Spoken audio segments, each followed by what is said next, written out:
jujur ya kak, aku bingung. Aku posisi ibu rumah tangga, aku butuh uang. Bismillahirrahmanirrahim. Alhamdulillahirabbil alamin. Allahumma sholli ala sayidina Muhammad wa ala ali sayidina Muhammad. Assalamualaikum warahmatullahi wabarakatuh. Halo teman-teman, apa kabar? Mudah-mudahan teman-teman selalu dalam lindungan Allah Subhanahu wa taala. Amin ya rabbal alamin. Alhamdulillah, kali ini aku akan sharing pengalaman sholawat dari Mbak Dian di Purwokerto. Tapi sebelumnya buat teman-teman yang punya testimoni sholawat, silakan kirimkan testimoni kalian ke sini. Dan buat teman-teman yang belum subscribe, jangan lupa di subscribe dulu biar aku makin semangat lagi bikin videonya. Dan aku mohon maaf banget buat teman-teman yang testimoninya atau ceritanya atau kisahnya atau DM chatnya semuanya belum aku jawab. Karena mohon maklum ya teman-teman ya, karena memang chat yang masuk itu banyak banget. Nah, langsung aja teman-teman akan aku baca dan juga perdengarkan kisah dari Mbak Dian ini ya. Pertama, Mbak Dian ini ngechat aku, "Assalamualaikum Kak." "Waalaikumsalam. Boleh aku berbagi sedikit cerita mengenai sholawat Jibril?" Subhanallah. Boleh ya, langsung aja nih kita dengerin sama-sama. Assalamualaikum warahmatullahi wabarakatuh. Waalaikumsalam. Kak, saya Dian dari Purwokerto. Saya ibu rumah tangga, punya 2 anak. Dan mau cerita masalah ajaibnya sholawat Jibril ini ya Kak. Saya punya uang, punya utang total itu sekitar 50 juta. 50 juta itu udah semua hutang saya, udah aku total semuanya. Dan yang paling dekat, yang paling aku takutkan itu yang hutang bank Kak. Hutang bank atas nama bapak aku dan suami aku nggak tahu, karena aku hutang bank itu bareng-bareng sama kakak aku. Tapi posisi itu direlaksasi, tapi aku nggak bilang sama mereka. Mereka tetap ngangsur, dan aku butuh uangnya, dan uangnya aku pakai. Terus kenapa alasan aku pakai uang itu? Karena aku nggak tahu harus cari kemana.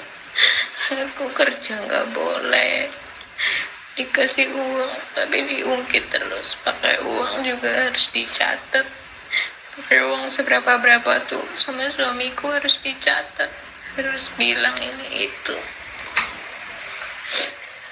Jadi aku tuh berpikiran semuanya tuh nggak apa-apa, semuanya jalan dari Allah gitu loh. Yang bank aja itu semuanya total 30 jutaan Kak. Kalau utang yang ke orang-orang itu sekitar 20 juta. Setiap hari aku nggak tenang banget. Terus setelah aku lihat-lihat di YouTube, aku lihat channel kakak itu sholawat Jibril. Hati aku nggak tenang banget. Aku amalin. Udah 3 hari ini. Yang kelihatan di tasbih itu, yang kehitung di tasbih itu udah 2.600-an sholawat. Yang biasanya orang bank itu WA aku, sampai sekarang belum WA. Padahal aku udah takut banget dia nanyain angsuran itu, udah harus bayar, udah nggak direlaksasi lagi. Sedangkan uangnya udah aku pakai.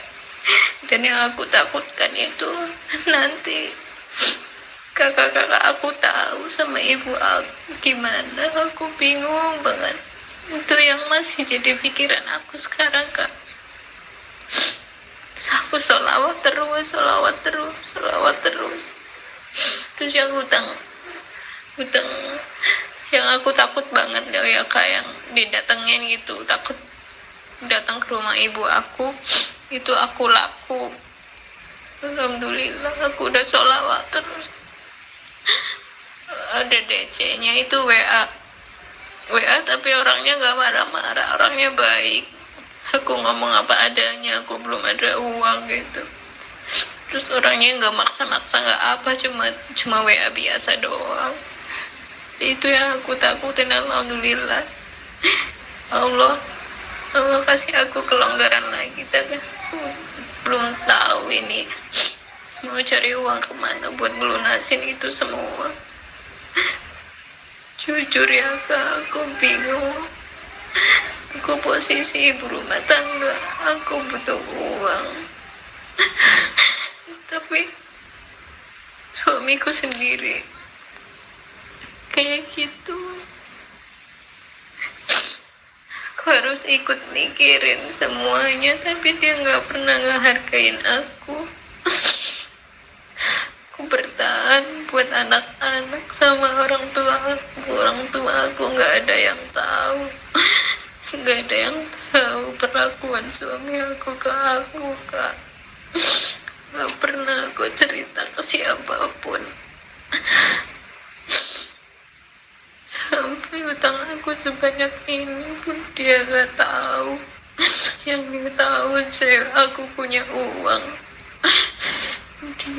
Dia sayang sama aku kalau aku punya uang. Tapi di saat aku nggak ada uang, dia selalu hina aku, Kak.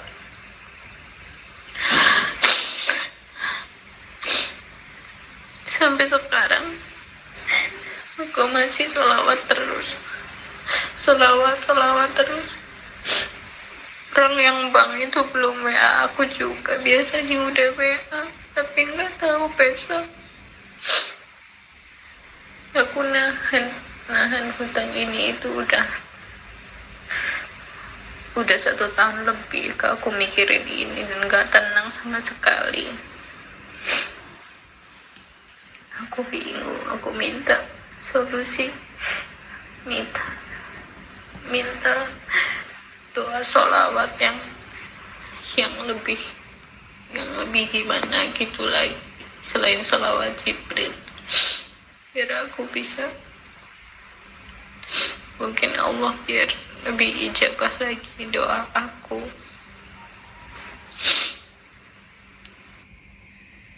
Nah itu tadi cerita dari Mbak Dian ya di Purwokerto yang ngedawamin sholawat Jibril, harusnya ditagih, ini nggak ditagih, dan ditagih lagi sama hutang yang lain tapi nggak marah-marah. Itu di situ yang bentuk syukur dari Mbak Dian itu di situ.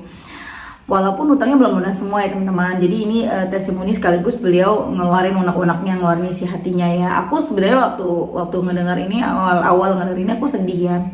Sedih sekaligus aku jadi yang bersyukur, ya Allah, alhamdulillah gitu kan. Dan buat semua teman-teman yang nonton yang mungkin merasa jadi sini kita harus lebih bersyukur, alhamdulillah walaupun aku begini, tapi walaupun aku susah, walaupun aku banyak hutang, tapi setidaknya suami aku mengerti aku gitu ya. Dan pesan juga buat para suami, tolong mengerti gitu loh. Kebutuhan rumah tangga tuh banyak banget. Kita tuh jadi perempuan kalau dikasih uang, terus kita harus bayar ini, bayar itu, bayar ono, bayar anu, ya kan? Belum lagi anak minta jajan, kalau nggak kita kasih juga kita kasihan gitu kan. Belum lagi banyak banget kebutuhan yang memang banyak, rata-rata ya yang aku lihat ya, rata-rata semua, hampir para ibu tuh gini, mau bilang ke suami habis, suami nggak terima, mikirnya aku udah kasih semuanya gitu kan ya, tapi mau cari uang juga bingung kemana, sampai akhirnya berhutang. Sampai akhirnya Mbak Dian ini berhutang, utangnya numpuk. Mau bilang ke suami takut, sebab suaminya juga nggak mau tahu gitu kan. Nah, tapi kalau nggak bilang suami juga stres, dipendam sendiri. Itu Masya Allah banget. Satu yang perlu disyukurin Mbak Dian, kenal dengan sholawat. Karena kalau kita udah nggak kenal sholawat teman-teman, aduh, udah deh, masalah kayak gini udah bawaannya mungkin mau bunuh diri aja kali ya teman-teman ya. Banyak di luar sana yang seperti itu ya. Makanya Allah menuntun kita bisa menemukan sholawat. Kita tahu sholawat, tapi kita kan nggak tahu fadilah dari sholawat ya. Biasanya kan gitu ya. Itu teman-teman harus bersyukur dulu. Jadi ketika teman-teman sekarang banyak utangnya banyak banget numpuk, teman-teman ketemu entah itu channel aku, entah itu channel Ustadz Yusuf Mansur, Wirda Mansur, atau para youtuber yang lain, kan banyak banget ya teman-teman ya tentang sholawat, tentang keajaiban sholawat. Itu tuh itu tuh anugerah banget dari Allah, itu tuh nikmat, itu tuh jalan dari Allah, maka jalani. Udah banyak buktinya, ikutin. Kemudian aku kasih saran ke Mbak Dian untuk baca sholawatnya yang banyak, kalau bisa 25.000, bener-bener gitu dibaca. Dan jangan pernah mikirin hasil, karena kalau kita mikirin hasil kita makin stres. Karena hasil itu urusan Allah, urusan kita, tugas kita. Hasil itu urusan Allah, tugasnya Allah. Sementara usaha adalah menjadi bagian tugasnya kita. Usaha itu kewajiban kita. Jadi tugas kita tuh usaha gimana caranya baca sholawat sebanyak-banyaknya. Kalau yang bekerja tetap bekerja sebaik mungkin, yang dagang makin rajin dagangnya, ditambah ibadahnya dirajinin. Nah, untuk ibu rumah tangga seperti Mbak Dian, seperti kita semua, ya udah kencengin ibadahnya, sholatnya tepat waktu, tambahin tahajud, tambahin dua gitu teman-teman. Pasti ada jalan dari Allah, pasti, nggak mungkin enggak. Ya, lanjut.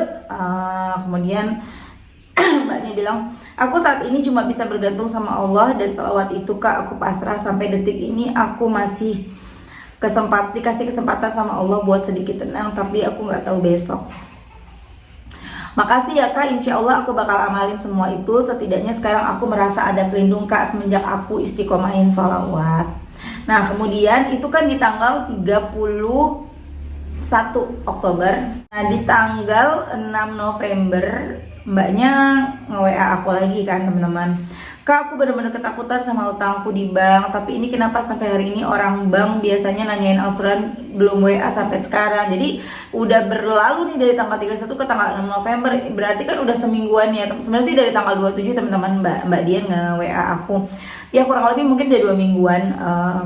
Gak dihubung-hubungin tuh sama yang nagih utang. Biasanya kan udah dihubungin ya. Setiap habis sholat aku baca sholawat munjiat paling sedikit 3 kali, paling banyak 11 kali. Apa ini keajaiban dari Allah? Biasanya kalau udah masuk 3 bulan udah WA terus, tapi ini belum WA sama sekali. Aku mau WA ke dia tapi takut Kak, kalau sholawat Jibril aku gak hitung lagi karena aku bacanya setiap saat Kak. Nah kemudian Masya Allah banget di tanggal 11 November Mbak Dian ngasih ngirimin aku testimoni lagi teman-teman nih. Teman-teman dengerin lagi ya. Assalamualaikum Mbak Mel. Suaranya udah berubah ya. Aku mau kasih testi lagi. Berarti aku kan udah tambah sholawat munjiat nih, nyobain. Udah dari tanggal 1 ya, 1 November sampai hari ini baru dikit-dikit sih, sehari paling setiap habis sholat aku 11 kali, kadang kalau lagi waktunya nggak memungkinkan ya 3 kali gitu kan. Alhamdulillah aku udah kelihatan manfaatnya, udah kelihatan keajaibannya. Aku mau cerita kan, masalah ekonomiku tuh benar-benar pelik banget ya Kak. Salah satunya bayar air pam rumah. Itu kan sistemnya kalau di perumahan itu kan nggak kayak itu loh, kayak pam biasa itu PDAM gitu, enggak. Cuman ini tiap bulan aku kan pasti tagihannya 60 gitu.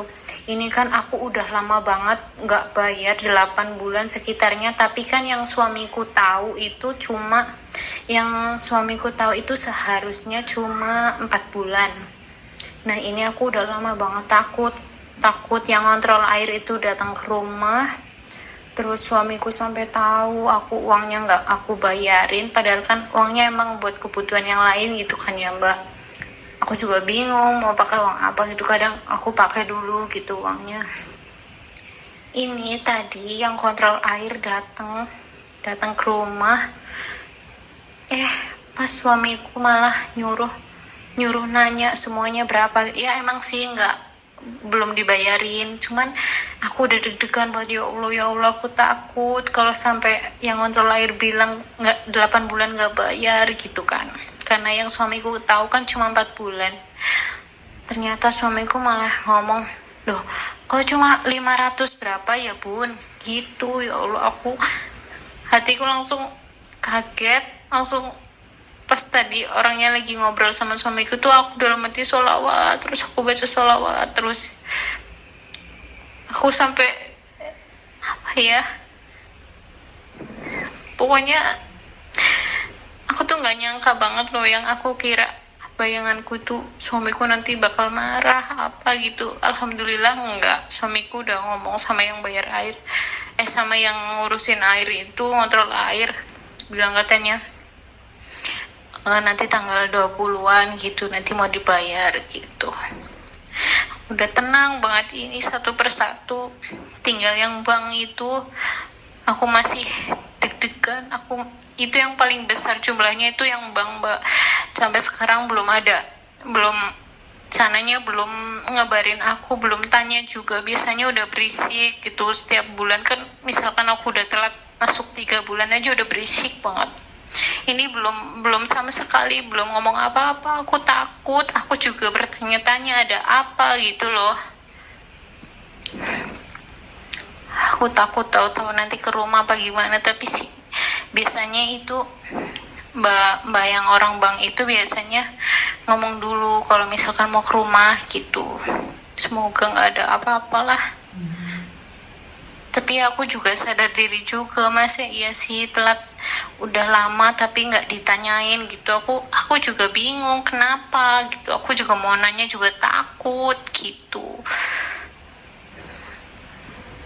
Nah, itu tadi ya kisah yang kedua, testimoni yang kedua dari Mbak Dian. Masya Allah ya teman-teman. Teman-teman bisa dengar sendiri kan, dari yang awal nangis-nangis, kemudian seminggu kemudian berubah ya nada bicaranya, lebih bahagia, lebih senang. Dan di sini memang ya teman-teman, dari sholawat yang dibaca sama Mbak Dian ini nggak bikin Mbak Dian langsung kayak orang-orang dapat ATM terisi sendiri, tiba-tiba dapat rezeki nomplok tuh baru nggak kayak gitu. Berproses, semua berproses. Dan di sini aku lihat ada Allah melembutkan hati suaminya. Allah bikin lupa suaminya gitu, yang harusnya dia ingat 4 bulan. 4 bulan kan kalau biasanya 60.000 berarti 6 kali 4 sekitar 240 ya, 250-an ribu. Tapi ini sekitar 500 lebih, dan suaminya bilang kok murah gitu. Dan Allah maha bolak-balikan hati. Kalau bukan Allah yang membuat hati suaminya, pikiran suaminya seperti itu, ya siapa lagi gitu teman-teman. Dan kemudian mbaknya terakhir aku udah jawab ke mbaknya, dan kemudian Mbak Dian bilang, siap Mbak Mel, insya Allah aku bakal tambah kencengin lagi sholawatnya. Makasih banyak buat motivasinya ya Mbak Mel, doakan aku terus ya Mbak Mel. Aku yakin aku bisa lewati ini semua, didampingi Allah, amin amin. Insya Allah kalau kita yakin sama Allah, yakin dengan pertolongan Allah, insya Allah mudah semuanya. Beneran teman-teman, semuanya mudah. Dan itu ya memang udah aku alamin ya teman-teman. Itu tuh udah bener-bener aku. Jadi aku tuh kayak misalnya sesuatu yang mau terjadi nih, misalnya akan terjadi besok atau 2 hari lagi atau seminggu lagi, aku cuman yang gini doang, ya Allah aku serahin sama Engkau, nggak mungkin Engkau nggak nolong. Dah gitu aja, aku lupain, udah sholawat seperti biasa. Dan memang pertolongan Allah itu datang teman-teman, selama kita yakin. Jadi teman-teman udah dengar semua ya kisah dari Mbak Dian. Kalau Mbak Dian ini karena kekurangan jatah dari suaminya mungkin kurang, sehingga beliau ini mau bilang takut, apa-apa harus dicatat, sehingga si Mbak Dian ini mencoba untuk berhutang bareng sama orang tuanya, sama kakaknya. Dan setoran dari ibu dan kakaknya ini sama Mbak Dian ini nggak disetorin. Dan ya jadi beliau ini benar-benar takut ditagih bank, takut ditanyain kakaknya, takut ditanyain ibunya, takut ketahuan suaminya. Ya Allah, kita doain sama-sama ya teman-teman, mudah-mudahan Mbak Dian segera mendapatkan jalan keluar yang terbaik dari Allah, semuanya dimudahin. Dan kalau menurut aku sih ya, daripada suami ngasih kita uang terus kitanya pusing ngatur A B C D, ya mendingan nggak usah dikasih uang. Kalau menurut aku ya, mendingan suami aja yang ngatur sekalian gitu loh Mbak Dian. Jadi deh kamu aja deh yang ngatur nih, aku nggak usah dikasih deh. aku tiap hari minta aja buat beli sayur, misalnya buat belanja sayur 50.000 gitu, atau kalau di Jawa biasanya lebih murah ya, misalnya 20.000. Udah urusan bayar air, bayar ini, bayar itu, bayar onong, suaminya yang ngatur. Pasti suaminya pusing ya, biar tahu gitu ya teman-teman ya, buat para suami nih yang pada suka nggak percayaan sama istrinya gitu ya, biar kalian pada tahu ngatur uang itu pusing gitu ya. Oke teman-teman, terima kasih udah nonton, mudah-mudahan bermanfaat dan jadi motivasi buat teman-teman. Semangat selalu, jangan baru sholawatan terus pengen langsung dikabulin doanya. Sabar, semua itu ada prosesnya, semua butuh proses. Dan jangan lupa kita tuh mesti ngaca, emang udah pantas doa kita dijawab sementara kita baru datang ke Allah ya. Oke, terima kasih. Assalamualaikum warahmatullahi wabarakatuh.